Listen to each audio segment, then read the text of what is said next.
So I'm going to stand here so I can see it as I read it. And I'm starting right from the beginning. So, The Three Escapes of Hannah Arendt. All too human. Introduction to a life. Too soon, too angry, too smart, too stupid, too honest, too snobbish, too Jewish, not Jewish enough, too loving, too hateful, too manlike, not manlike enough. What follows is a story of a life of a person called Hannah Arendt, born into a lost world, in a lost country, in another era. A refugee philosopher, thinker whose name may sound familiar. In the end, and in the beginning, remains the question, why did this person, arguably the greatest philosopher of the 20th century, renounce philosophy? And despite that, does her thinking offer a viable way for humanity to move forward? The Sorrows of Young Hannah. Königsberg, East Prussia, 1912. The whole wide world, mama, papa, grandpa, music, birds, plays, pictures, toys, cookies, color, light, sound, touch, and best of all, delicious, delicious stories I could eat till their juice ran down my cheeks. If I looked at something and I loved it, I could figure it out. And if I couldn't totally figure it out, the more I felt it and its wonder as it unfolded, it became even more. For instance, the first time Mozart, it was pretty, then the walls in his music kind of connected onto each other perfectly on a beautiful window. Shot a rainbow to another wall, dancing glow. Again, I'd shout. Magic Mama would revive Mozart, but poor Papa, he's coming back again from the clinic tomorrow. When he's there, sometimes he's in the bright white room with the orange flowers, but sometimes he's in the dark gray room in the oily canvas jacket with chains on it, sweating. Why, how, what? I know that the answer has to be somewhere out there in the wonderful wide world. I know it. I'm 5 years old. The streets are 400. I'm skipping home from school, and I'm happy. Step on a crack, break Mama Martha's back. Joy, happy music. Except when one of those new automobile machines start honking at me. Honk, honk. Hey, kid, get your head out of the clouds. Did horses honk at Immanuel Kant when he walked down Kaiserstrasse? He's from Königsberg, too, like me. Bing. Immanuel Kant, 1724, 1804, German philosopher from Königsberg who pretty much wrote the book on modern philosophy. He put the human mind at the center of experience. Hey, Kant, get your head out of the clouds. That crazy Kant is always lost in thinking. What good is thinking? Chickens are what matters. They probably did, but I got to get home. Mama's waiting with cocoa. Step on two cracks, break Papa Paul's back. I'm interrupted by Hans from school, but he's being weird. Hey, you. Me? You. But Hans, you know my name. It's Hannah. You are a Jew. But I'm Hannah. Yeah, I know, Hannah, but my papa says you're really a Jew. Is that good? Jew. Jew. I run home, thinking of Mama who's waiting for me. Mama and Papa are so wonderful. They even take me to these really fun protests. There's supposed to be one tonight, I think. Mama always writes about me in her Unserkind, a diary she keeps about who I am. And this says, my Hanashka, my sunshine child. I can't wait till I can read better so I can peek at it. But not now. I'm too sad. Mama, and then Hans started yelling, Jew. What is it, Mama? Jew. Yes, we are Jews. It's a religion, like Lutheran. How? We don't go to a Lutheran church. Mama, is it good, Jew? But Hans said, Hannah, remember, if anyone ever says anything like that, be proud. If one is attacked as a Jew, one must defend oneself as a Jew. Now do your homework.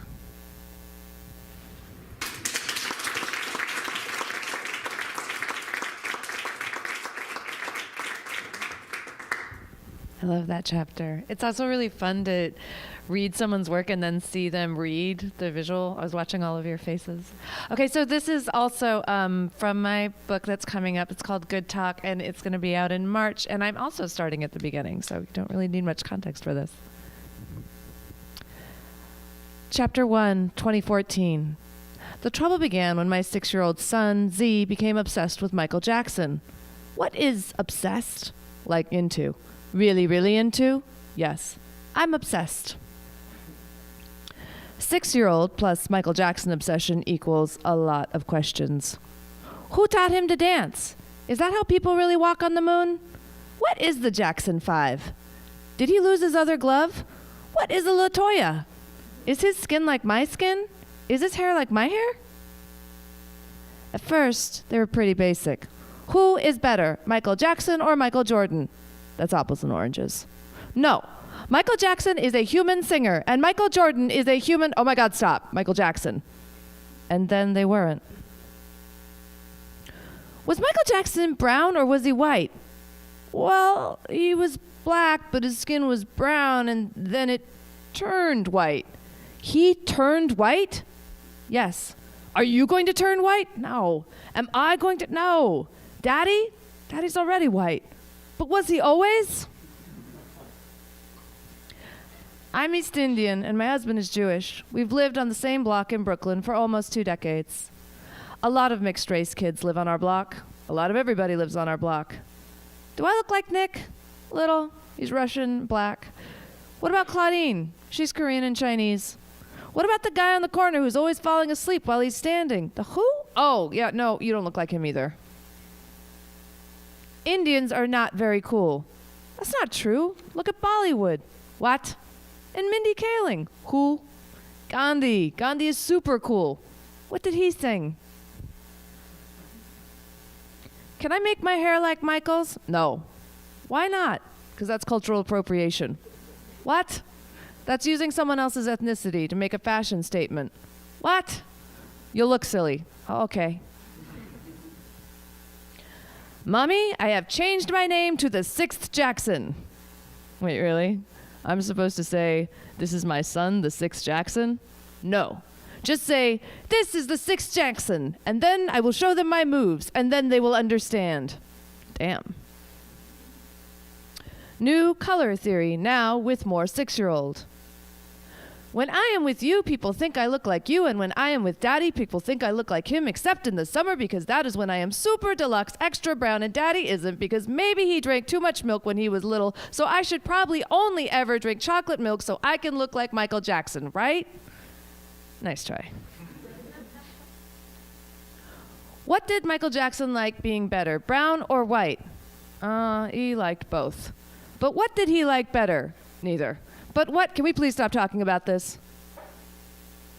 What color was he when he sang Man in the Mirror? I'm going to turn myself white. No, you cannot decide to be white. It doesn't work like that. And I will have red lips and my nose will look like it's falling off and I will scare kids even though I love them. Nope.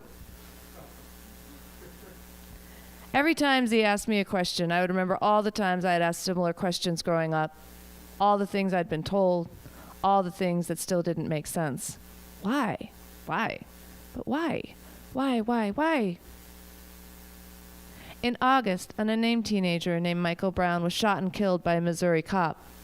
By fall, protests against police brutality were shutting down the streets of New York. Is it bad to be brown? What? No. It's great being brown. We look good in colors. We have history. We don't get skin cancer as easily. Why are you yelling at me? I don't know. The TV said the police killed a kid named Ferguson because he was brown. His name was Michael Brown. He was black. He was killed in a town called Ferguson. By a white policeman. Yes. Ferguson is far away, right? Are white people afraid of brown people? Sometimes. How do you know? What?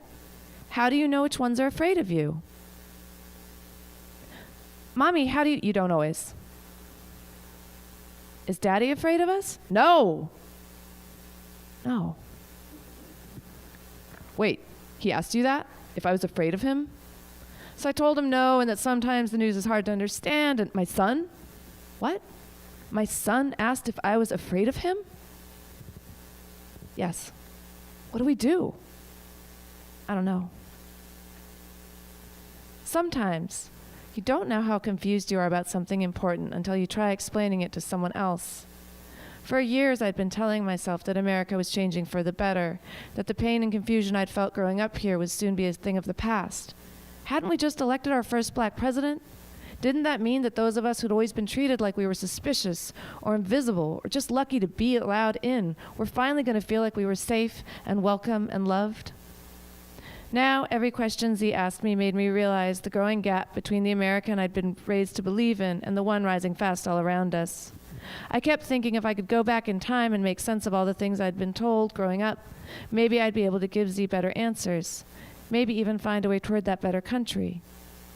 Soon, though, with news of the Black Lives Matter movement flooding our televisions and the rise of Donald Trump, I would have just as many questions as he did.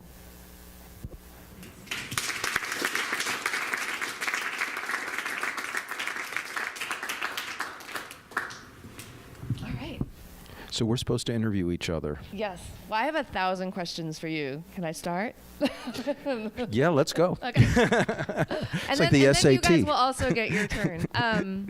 But one of the things that I kept thinking when I read this book, I kept kind of turning pages and gasping out loud because it felt very of this moment. Do you know how sometimes you guys are reading things right now and you're sort of like, whoa, and a little bit of it is history is sort of repeating itself, but some of it really feels like, whoa, like this is exactly what I needed in this moment. So I wanted to ask you, when did you know that you were going to write this book?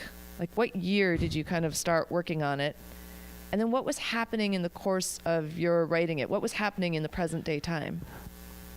So I started writing the book at the end of 2015, and I don't know why. I mean, I kind of know why. I was very interested in philosophy. I wanted to try and take complex ideas and explain them in pictures. I thought Hannah Arendt was like really, really cool. Everything about her biography blew me away. She hung out with all these cool people in Weimar Republic, you know, Kurt Weill. I mean, I just loved all that. And then as things continued to unwind in a crazy fashion, I found myself reading and rereading her writing, and it was like a life preserver to me. And as things got weirder and weirder, I found that everything that she was writing about in the 1930s, the 1940s, the 1950s, and her life was like, it's literally, the image is a life preserver, like I'm on the side of a boat, but it's like a very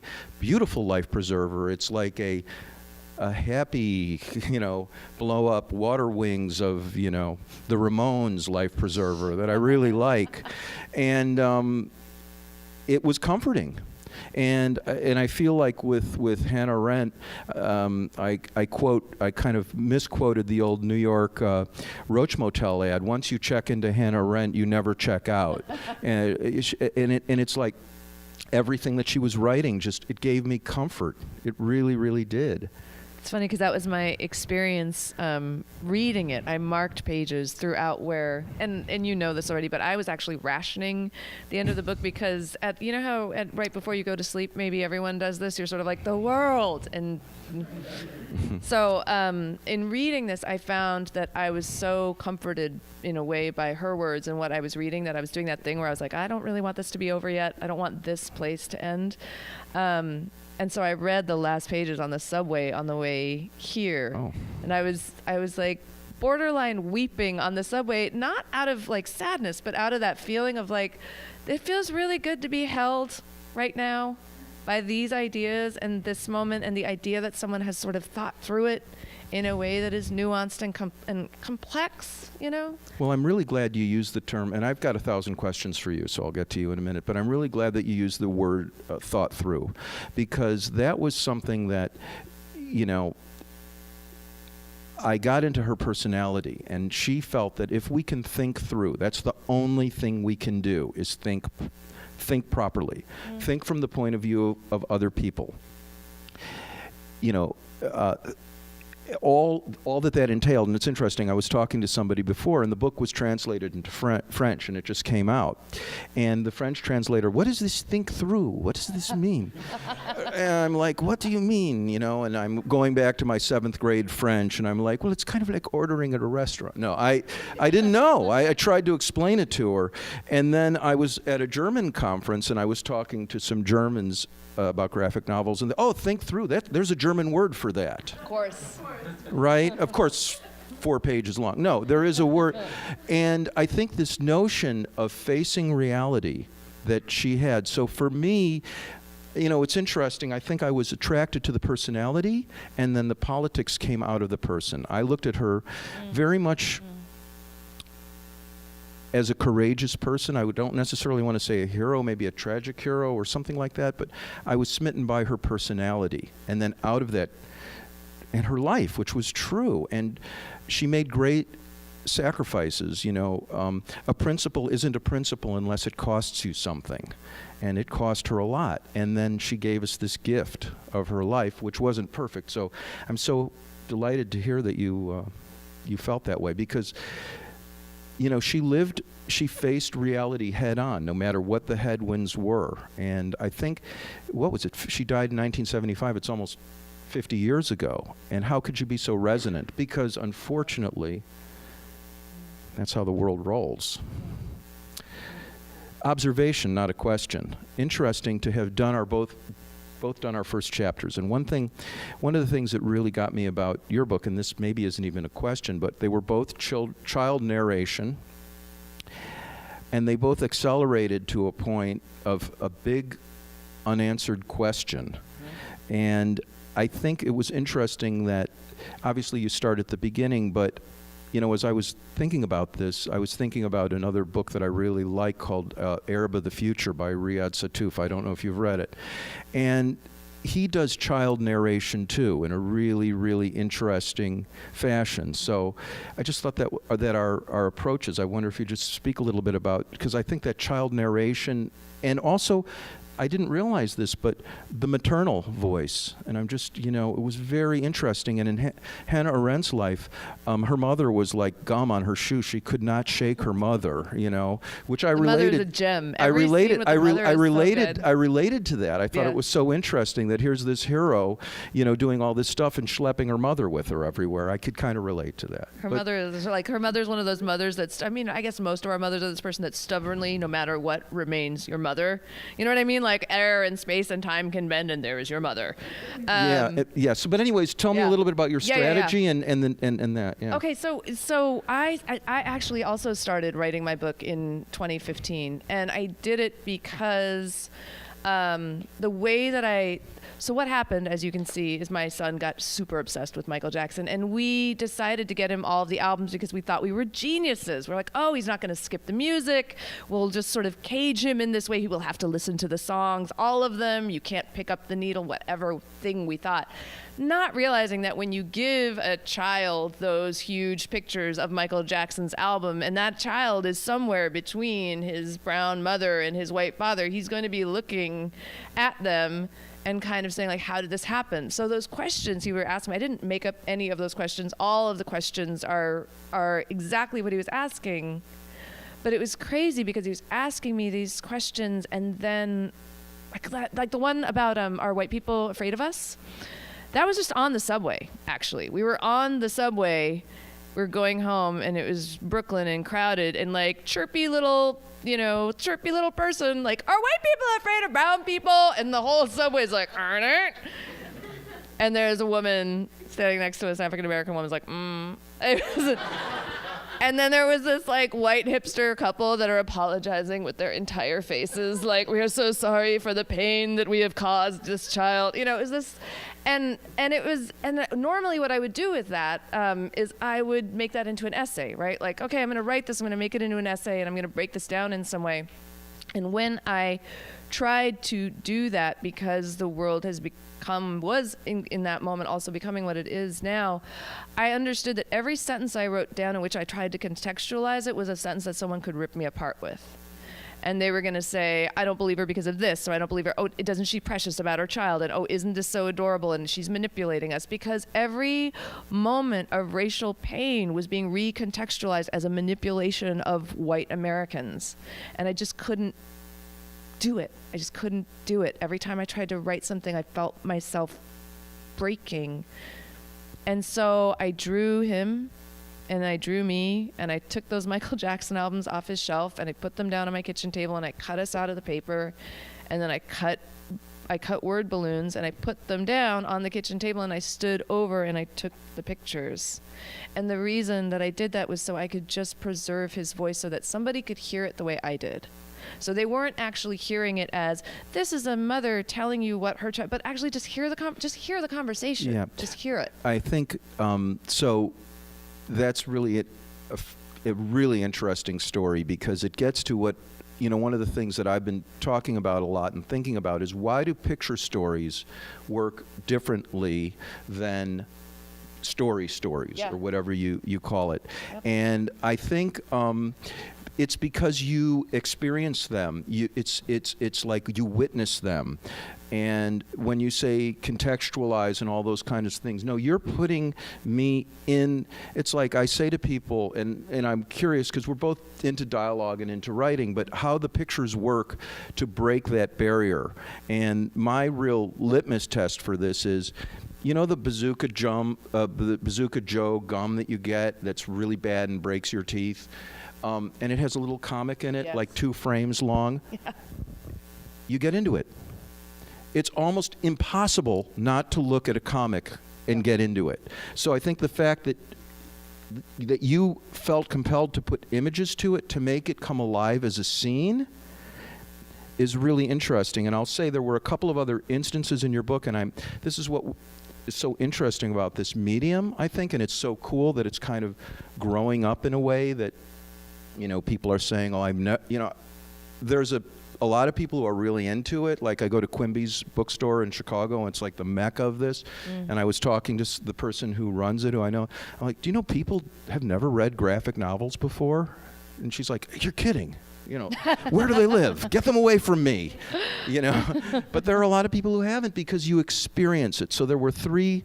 I just pulled out a couple of scenes because what I think is really interesting is how you get emotion from pictures and words together. So there were 3 that I just remembered in your book that were very, very powerful to me. One was when, and I'm not going to say you, I'm going to say she, goes to the Daughters of American Revolution essay contest as a little girl. Right. And it's just, the pictures tell it. And you feel it because of the way you did the pictures. The other one was, and these are emotional. These are highly emotional scenes, and it's kind of like I'm pulling out scenes that really move me. The whole one with the dad and the weed. Yes, right. Which is already kind of interesting. Like, I could see how, like, I'm going to do an essay about getting my dad weed when he was sick. Okay, that's funny. But then when you put it into the pictures, it took on another dimension. And then the whole episode that I think every single one of us who's a writer in New York has had, which is the crazy Park Avenue person who wants you to help them ghostwrite their novel. Yes, yeah. Like, have you had we've that all person? had that. Stay away. You don't need it. If you haven't had that one, you don't need it. When you do it with the pictures, yeah, it's different. Can you talk That's about how that felt different for you? I'm so glad they're emotional. So as you guys saw, I don't change the expressions on. They are. I use them like paper dolls, right? I make pictures of people and then I use them, and they are only front facing. I tried to draw people from the side and it was terrible, but I do that because part of that is to me about performing racial pain, which is the thing I'm exhausted by in the first place. And I realized that was performing pain in general. My editors kept saying, can you, when something really sad happens, can you just have like one Mira that sort of has a tear? And I was like tear Mira? You want me to make tear Mira? And they were like, yeah, or like wince Mira. And I was like, why wouldn't there be why wouldn't there be all the expressions then? Like, you want the expressions? And he said, yeah. And I was like, why? And he said, because it's really jarring to see the words and not have the expression. I was like, yeah, and then you have to hold it. If I don't emote, if I don't make those characters emote, then you have to hold it, right? Then that's on you to do that. So when you're bringing this up, though, the idea of what is different about a visual book, I think one of the things that's really interesting to me is that I don't know that someone that is not you. I know there are scholars that would pick up Hannah Arendt's work and kind of look through it right now and say, what is there? But I don't think most Americans would go looking for her in this moment, but I think you brought her out in this very specific way that feels both kind of prescient because of the moment that we're in, but also helpful. And were you aware when you were building it that it was going to be helpful in this way? No. No. But I knew she was really cool. And I knew that she was an amazing thinker. And I knew that she didn't lie. And I thought, that's really nice. And I knew that she went through hell, not once, but twice, but 3 times, and maybe more. And she lived in a world of words. I mean, she was a visual, sensual person, obviously, but she's not around anymore. She left a lot of words, and I had to look for pictures to contextualize her in terms of what did the Café Romaniche look like in 1933 in Berlin before the Reichstag fire? What did it look like the night the Reichstag burned? What were they reading? What were they smoking? What movies were going on? Mm-hmm. Because I was writing a biography, a history, but biography and history is boring because we know the ending. Yeah. See, in your book, we don't know the ending because we do now because we'll read it or whatever, but you don't know it. In my book, you kind of know the ending. Yeah. So I had to say, who's the person? But I did know enough that, I had read enough and seen enough that I was just like, wow, it was like discovering John Coltrane for the first time. It's like, she didn't blow a bad note. Okay, that's amazing because that's the dialogue reads like music. Her dialogue specifically is really fascinating. How did you get that? I feel like you nailed her voice so kind of specifically. I had to channel her as a character. I mean, I say this is a story about a person named Hannah Arendt. I mean, my thing was going in, love her, fantastic person. She died in 1975. So I had to kind of like re-inflate her into the world. And I took some liberties. I made her talk a little bit like we do because I wanted people to be able to gauge her. But I also got some notes of her character, just like you probably got notes of people's character. Like, she was a snob. She was super smart. She was a beautiful woman. She got hit on a lot. She was courageous. I don't know what it is. I don't know what being courageous is. So I had to kind of learn it from what she did. So I was just trying to be as true to her story as she would have wanted. And again, I say she's the gift that keeps giving in a way because she felt that she had a doppelganger, avatar, Rachel Varnhagen, who she spent most of her life trying to write a biography of this person. But it was a fictionalized biography of her because she felt so, in a way, she was posing and answering questions. So I think when I was trying to what would she do? What would I do? I don't know. I don't know if that's a good answer to it. No, but I tried to make her, like, if she did stuff that was fake, probably like what you did with, like, the pictures. Like, if it felt fake to me or too pushed, I took it out. So I love that you like the dialogue. The thing that's interesting, did you have, yours was all dialogue. Yeah, and when I put a lot of, I do best creating when I put really strict limitations on myself, right? Like I think for any creative person, the more restrictions you place, the more you can sort of go wild because you can only work within the tight borders. So my first idea was to write it only in dialogue, never have any narrative, never have any pullback moments. Mine too. Yeah, it was terrible. Yeah, I know. Because you think, right? You're like, this is the magic thing I can do. They're gonna. You're like, I'm gonna be on the cover of the New York Times book review. He did it. Yeah. Nope. No, yeah. It's a really funny thing when something comes naturally to you and then you're like, I should do it all the time. And then you realize after a while, you're like, oh, it's just like tap dancing with a fever across the stage when like the entire room has left because you've now bored them to tears because you've lost them. And I did the same. I had the same idea that like it's all going to be dialogue, but the other side of that is the book is literally called Good Talk. It's kind of a love letter to the lost art of talking.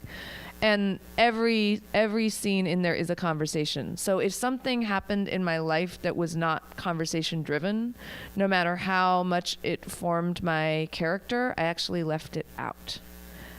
Because I was actually trying to work with the way that, you know, when I think talking is just such a funny thing. The idea that we as humans, like, this is the way we communicate. We make sounds with our mouths, and that's supposed to be something that we understand of each other. Yes. It's supposed to have started with singing. That's what we started doing first? Yeah, I think we were singing. Yeah, I wish we could go back to that. But it's interesting that you bring that up. Yeah, well, not me. But again, Hannah Arendt, The Gift. I mean, so she was, you know, I had to do teach yourself phenomenology because which was tough. But she says that life is really with people and between people. And actions, it's only stuff that we witness. And words are actions. So by using dialogue and scenes, you've really captured that immediate interpersonal experience, which she says is the way that we deal with life. I mean, I think she would really have problems with tweets and anonymous tweets and that sort of stuff. She's all about this. And so I think you captured that because dialogue, and actually I used this in another talk, is really, really blown away that she was like into Walter Benjamin, because like I was one of that crowd of people who used to go to the St. Mark's, no offense to the Strand, but when the St. Mark's bookstore was there, when the Benjamin books came out and got them, and read them, and Benjamin said, and she quoted him, truth is predominantly an auditory phenomenon. It's what you hear. So you did that. You showed people talking, and it is strange. And I had a lot of fun writing the dialogue in this because I learned a lot. I mean, I've written film stuff and stuff like that, but somehow doing it in this context, when you see the people, you realize, and you talk about, it's weird how we make these guttural sounds, and it's weird how anything that we have in here connects to anybody there and has any semblance of truth to it. I mean, it's like, what? Yeah, yeah, and actually just the entire premise of talking, right? You make sounds with your mouth, and somebody else receives those sounds. But in the moment that they are receiving those sounds, they are also thinking what sounds to make back. So how much can they actually hear you anyway, right? Like, how much do we ever really understand each other? That to me was the most and I think fascinating part about detailing talking. Yeah. So yours was kind of like plurality within a family, and hers was two, kind of. But she was trying to take that and push it out into the world. So I wanted to talk to you about, and I don't think there are any spoilers because her life is kind of known to people, but there's a really beautiful and haunting moment in this that we talked a little bit about in the context of, we were both talking back there about 9/11. We were both in the city for 9/11. Probably many of you were as well. And I was saying to you, I was 28. I was on my way to work, and the thing that shocked me most in that moment was it was a new job, and I was trying to explain to my boss on the street. I was on my way to work, and this thing happened with the building, and and she was like, "Well, when are you coming?" And I was like, "Have you turned on the news? That this whole thing has happened?" And she's like, "We're gonna have the meeting at 11, and And I was sort of like, I don't know what to do with the level of disconnect that's happening now. You had a similar thing, right? Yeah, my son who was here, I dropped him off at kindergarten, and long story short, my wife called and said a plane hit the World Trade, and I'm like, oh, those damn Piper Cubs, they got to learn how to fly. I mean, I didn't know. And I went downtown to work, and all the cars on the street had their doors open and were playing the Pentagon, this, that. And I'm like, what the hell? I mean, I had to get to work too. And everyone was working. And there was one TV in the office, and no one knew what was going on. And I realized that must have been what like London in the Blitz was like or something. So ultimately I through the fuzzy TV, that was picking up like WPIX through like a a hanger that someone stuck in it. I saw one of the buildings fall down, and I said, this is not good. And I got it. I went down to, I'll never forget, I went down to Madison Avenue and like 28th Street, and I hailed a taxi, got in a cab, went home, picked him up, and went back, and we all sat in the park, and nobody knew what was going on.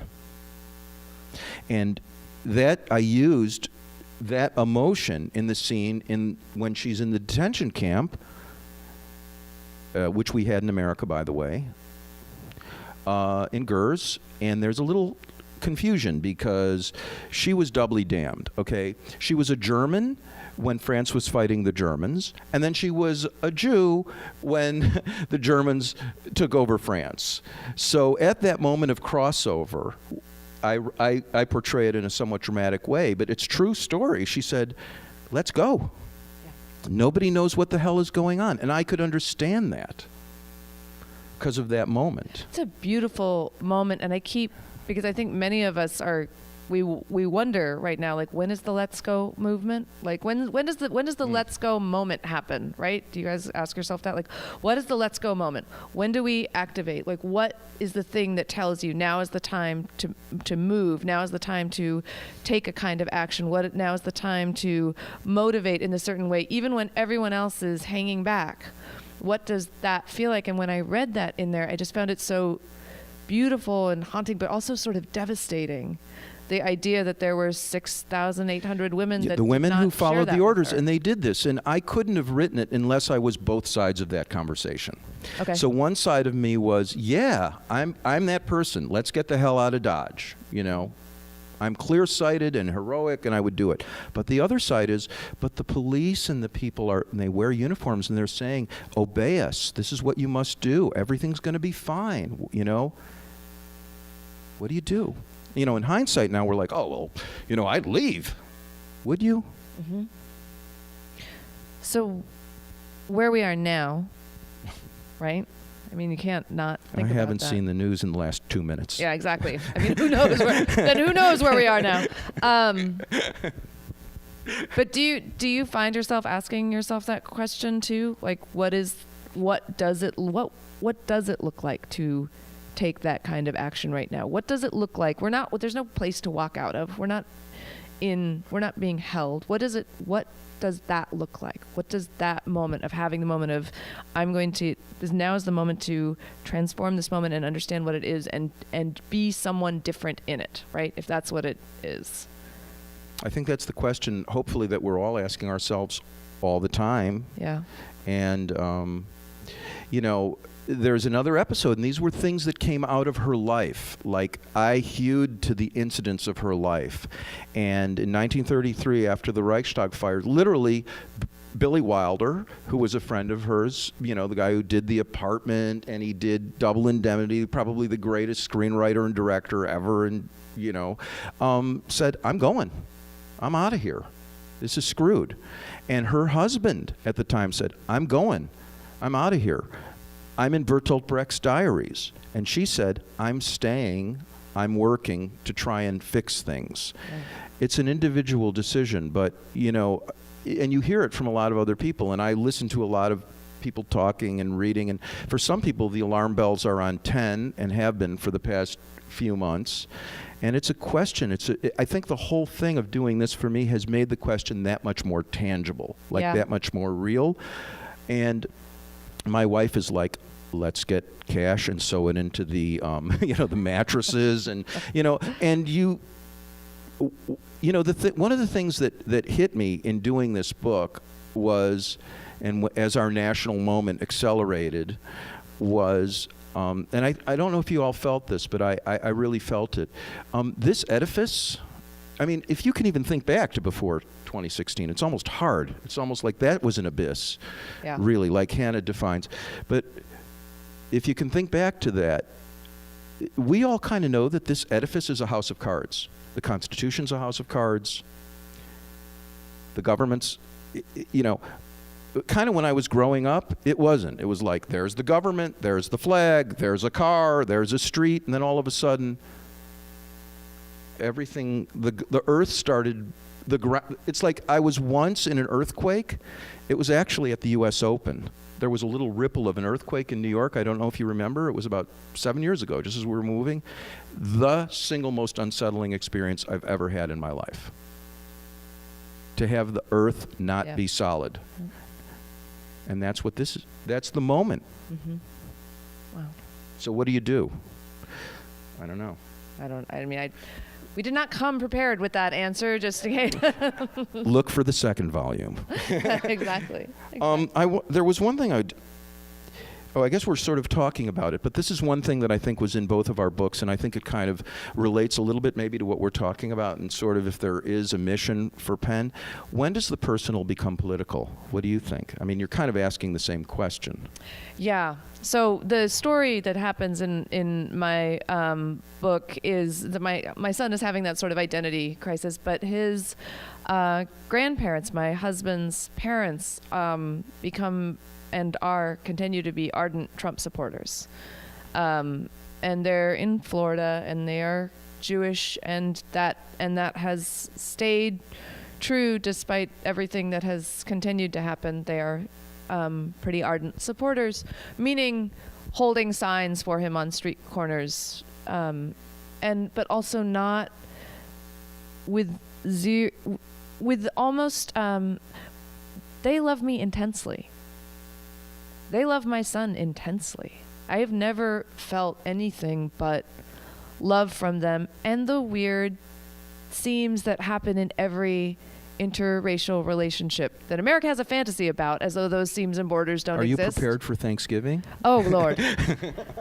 I mean, what's funny is I gave them the book. I gave them a book a couple weeks ago, and we had a really wonderful conversation on Sunday that had nothing to do with it. And they said, we're not ready to talk about it. And I said, you don't have to be. And it was so good to talk to them. We hadn't been talking lately because it had gotten so painful. We hadn't been talking also because they had thanked me for not talking about Trump. And then I was like, well, it's cool because I just wrote a whole book. And then I gave them the book, and they read it. And suddenly it didn't, I know they know where I stand. I still know where they stand. I still know that we are not standing on the same side of this thing. But it felt really like a relief to remember. To what do you attribute the fact that you were able to talk? Because I love them. I love them. They are both these people that are followers of an ideology that is annihilating me and my kind. And they are people who love me and don't see how they are part of that. And they do love me. And that's the complicated thing. That holding both is really hard. So holding both, sometimes I feel like I'm going to break down the middle, because I think so much of me wants to say, if they do that, then they don't love me. And it is either or. And there's something in me that wants that kind of emotional clarity, because I think it feels really safe to have that clean cut, to be able to say, you've crossed the line and I no longer. But, these are the people that saw me through my dad's death. They're the people that showed up when I said my son got hurt. They were on the first plane. These are the people who will show up. They show up for us. I don't know how to explain what is happening.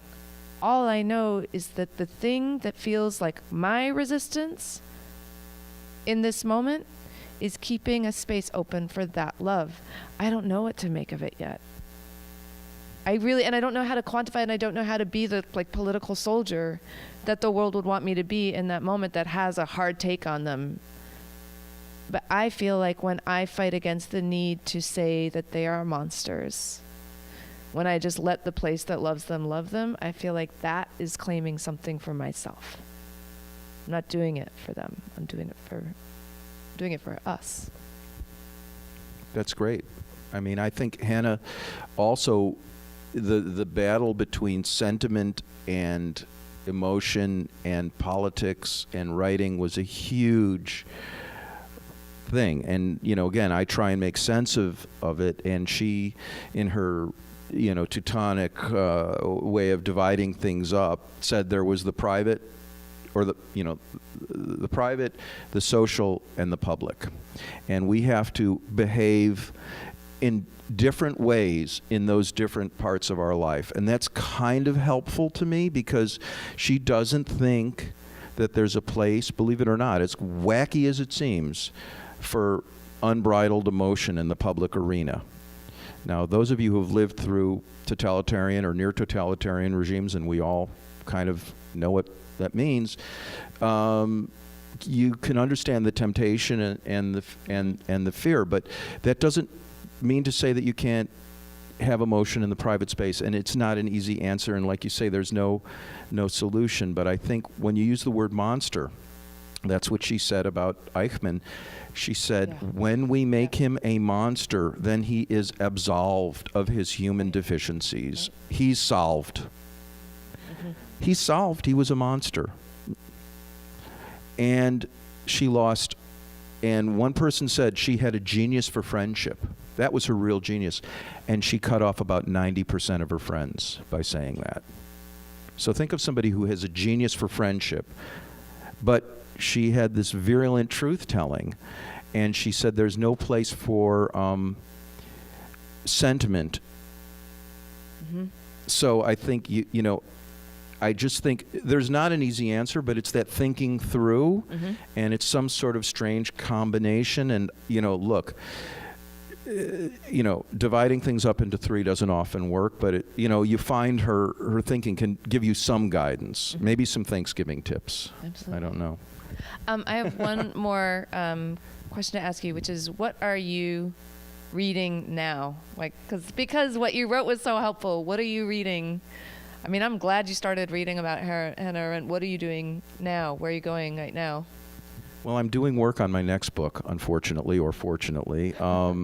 So I'm reading a lot of things about interwar Europe. But one thing that that sort of seems to be my bailiwick. I thought I was reading something fun. Well, I'm reading about Ernst Lubitsch and his way of storytelling. I guess that sort of goes into Middle European stuff, but I just I love comedy and human interaction and grown-up relationships, and I love subversiveness in society, so that makes me really happy. I'm listening to a lot of music. Actually, I've been getting into I've been listening over and over to Harry Smith's anthology of American folk music, the Weird America stuff. I think we talked about that. Something about hillbilly death songs from the 1920s is just resonating with me. So, I don't know. How about you? What are you reading? Well, you know, it's so funny what you were saying before about what you can do with pictures that you can't do with words, right? I'm trying to actually trace that moment in which words sort of fly into pictures. I'm going to be teaching a class next semester about that transition, that weird transition of when the words start to need the pictures and what that means and what that energy means. So I'm sort of tracing. I'm just doing a funny thing of I'm reading, you know, Gary Steingart's Super Sad True Love Story. There's bits of it in that, and Zinzi Clemens' What We Lose. There's also bits where she's using pictures, and I'm sort of moving gradually. My next one is I'm going to be reading Emile Ferris, which we talked about back there, but just the idea of, like, when does the story start to need the picture, and what part of your spirit gets released when the words become lines that you can project an array of emotions onto, and you can live without the borders that words provide. Anyway, so I'm doing a lot of that right now. That's making me feel pretty good. I'm going to open it up to questions. If you have a question you'd like to ask, if you want to raise your hand, and I'll give you the mic. We can also let you guys keep talking. That was fine. So I actually have one question for each of you. Quick questions. Ken, in your research, obviously you had to do a lot of research that got you a lot of answers, but doing research, you oftentimes find questions that just kind of keep growing and don't arrive on an answer. So I'd be really curious to know sort of some of the questions that you either kind of came up with while you were trying to research to write the biography of Hannah Arendt, like questions about Hannah Arendt's life, or questions that just kind of kept sort of snowballing out of control. And then Mira, so you use like draw like the same sort of puppet drawings, you know, in each frame, but it's always a different photograph. So I was wondering if you could talk a little bit about sort of what the photographs are. I mean, the Michael Jackson ones are one thing, but what they are, where they come from, and how you understand that to be significant with the relation of the figures to the words. Well, there are two questions that opened up to me. One is she never managed to finish her third volume of on thinking, or on the life of the mind, which was going to be on judgment. And actually, she managed to get like one sentence done, and then she died. It's really sad. And God, I wish she could have. I mean, that would have been like. And people have tried to piece it together. And I wish she'd cut down on the cigarettes a little bit and just managed to finish that. And the other one that really vexes me, and I don't have an answer for it really, is what would she make of things today? I just wish she were around. So, those are really vexing to me. Just to tell you, the first chapter is a little bit of an anomaly in here because the albums exist and because I felt like those best served as the artwork. A lot of other scenes I actually show within, like, moving through a city. Here's an apartment. Here's a place that we're moving. And then I realized that there are times when I can just get kind of wacky with the pictures and just put in like something that makes me feel something behind, just a picture that has a light context with what I'm talking about, but isn't exactly on the nose. I gave myself a really wide berth to kind of just do anything that satisfies my very janky aesthetic. Yeah. Any other questions? I have a question for you guys, actually. Where is the disobedience coming from? Who made the connection? Why the reason? I don't see it actually between the books and the toy. I mean, the title is really coming from sort of the work that they had done. I was really interested in kind of the format of memoir and biography in graphic novel form, and kind of twisting that script instead of having it in, just words. Like, what do the pictures do? Like, how do they allow you to kind of disrupt the story and tell it in a different way?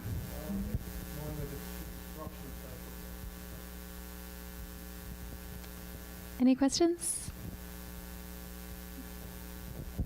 Sir? No.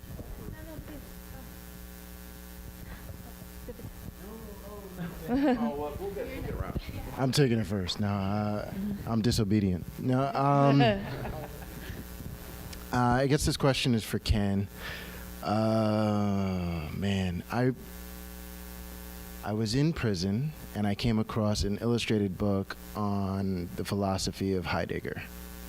And it struck me so powerfully, and it's amazing. We have a prison writing program at Penn, and a lot of people look for philosophy as a way of explaining this sort of stuff. So I was wondering, to me, it's an act of disobedience. I don't mean to get directly attack you, but how do you feel that describing the thought process of this eminent philosopher in a visual form, like so many other people have tried to do, like this is a challenging task to make complex concepts accessible to people, that very act in an age where we live in sound bites and a short attention span and, mocking bully culture, trolling. How did you get the bravery to walk down this path that is very against the tide? Thank you. That's amazing. I would never have done it again. I would, because I love biography and I love artists, and I'm always like, why did the Beatles? Why were they so good? Like, why was B.B. King so good?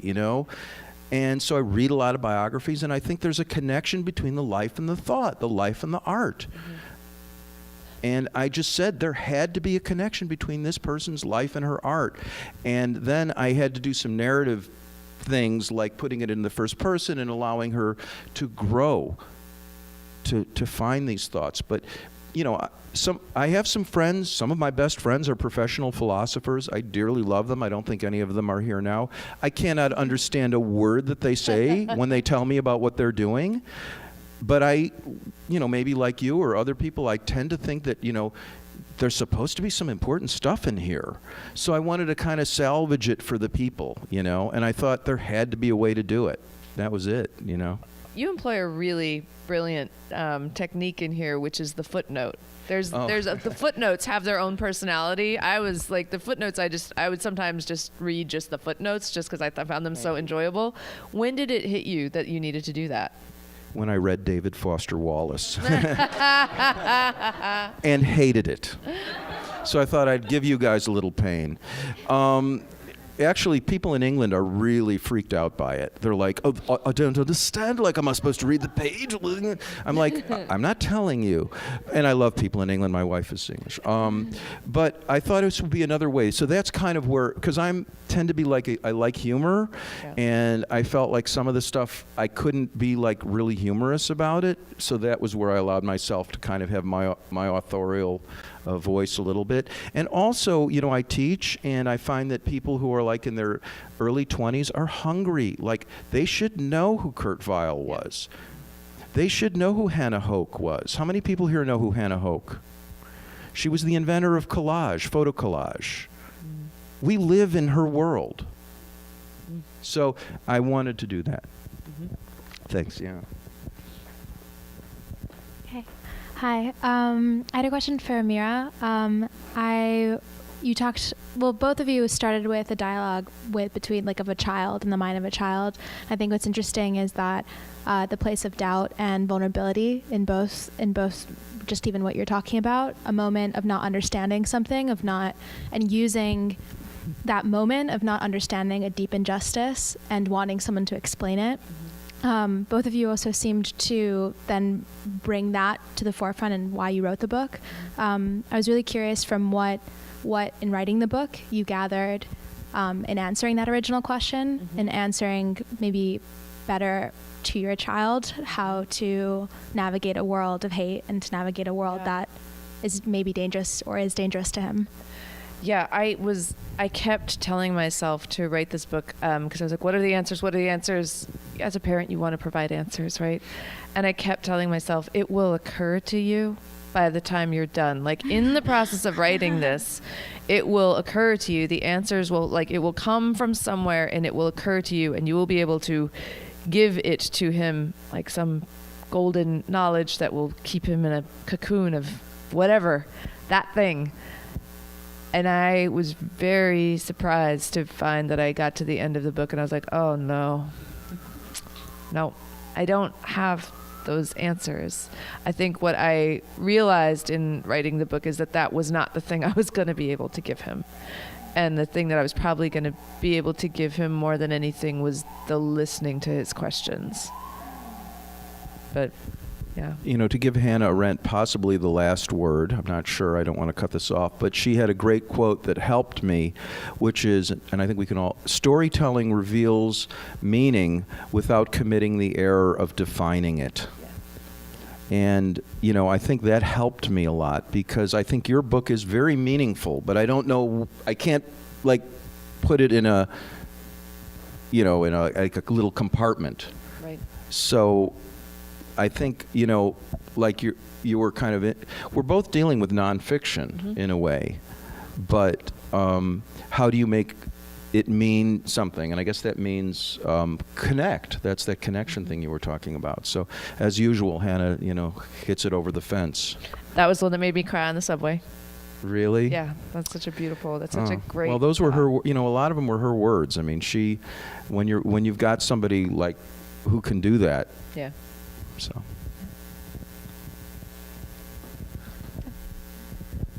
I just was wondering, I guess specifically for Mira, you talked about the fact that you started writing this a couple of years ago. Yeah.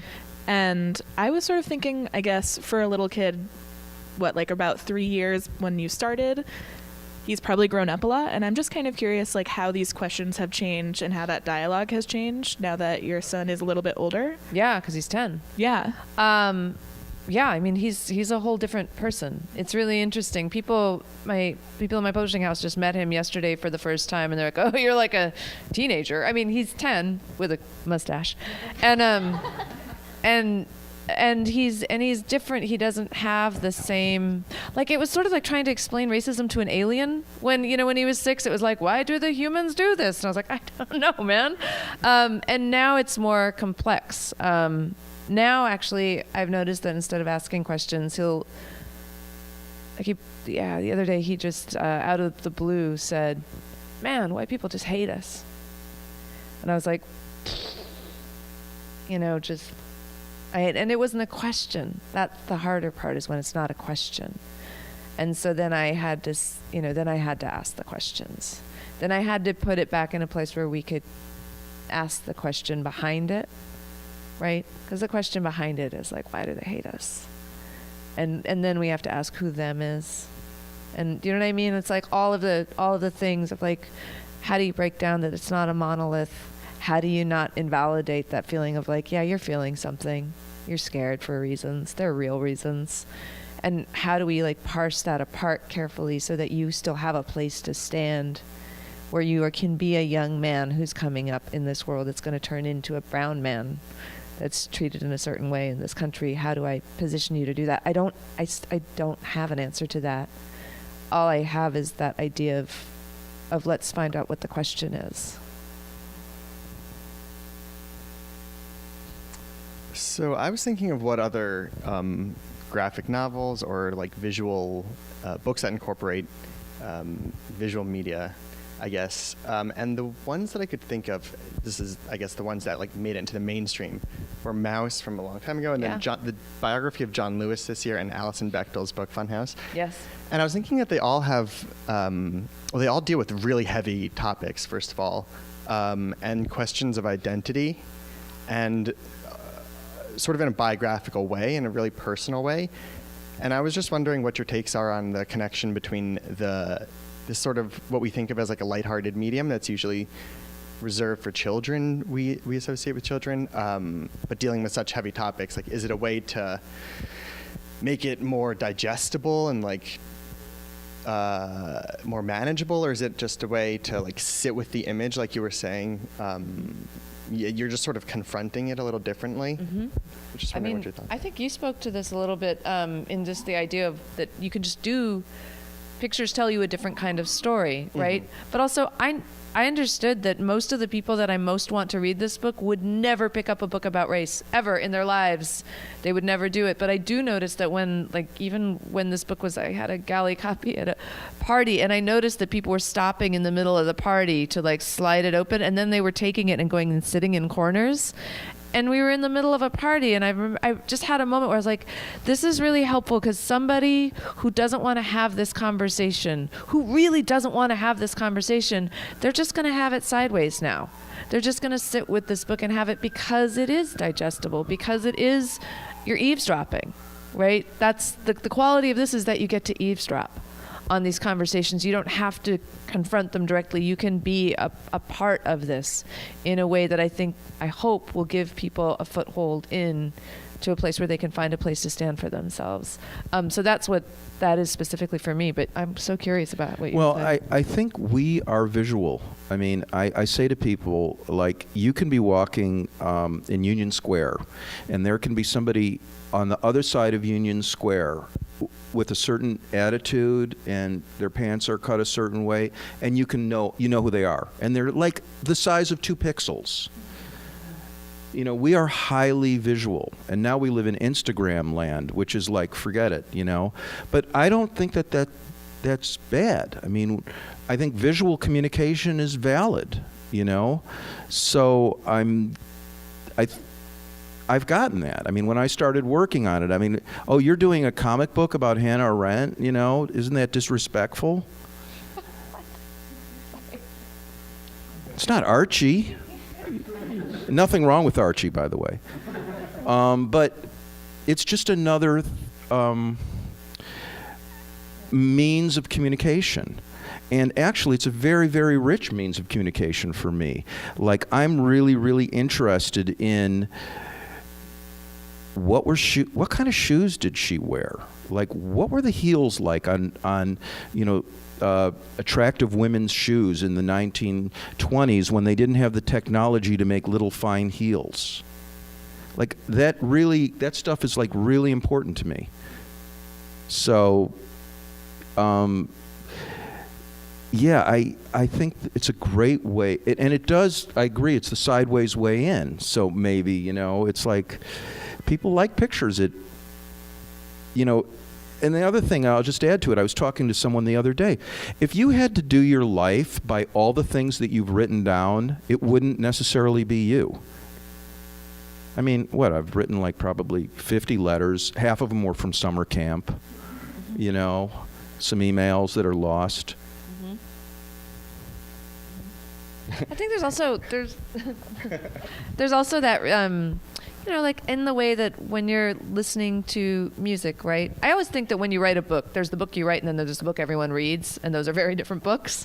And so instead of writing one book, you have 20,000 out in the world because everybody has their relationship. But the really interesting thing to me about something visual is that it does work in the way that music does, meaning you can project so much of yourself into the lines and into the spaces.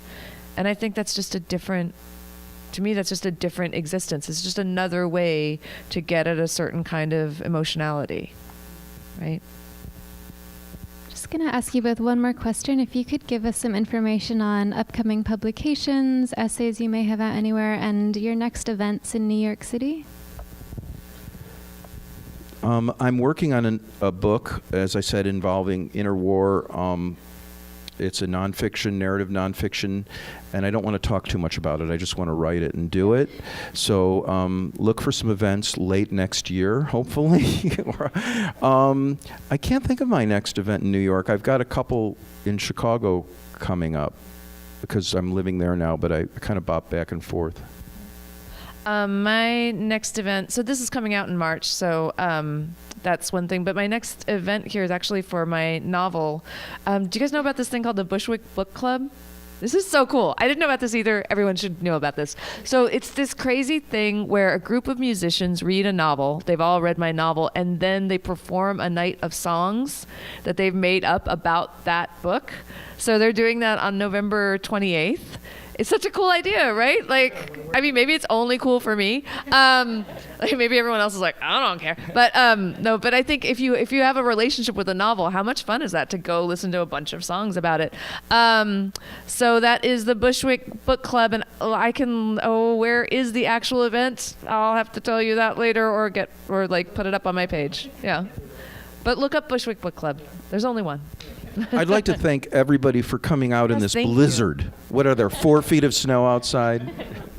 Thank you both so much.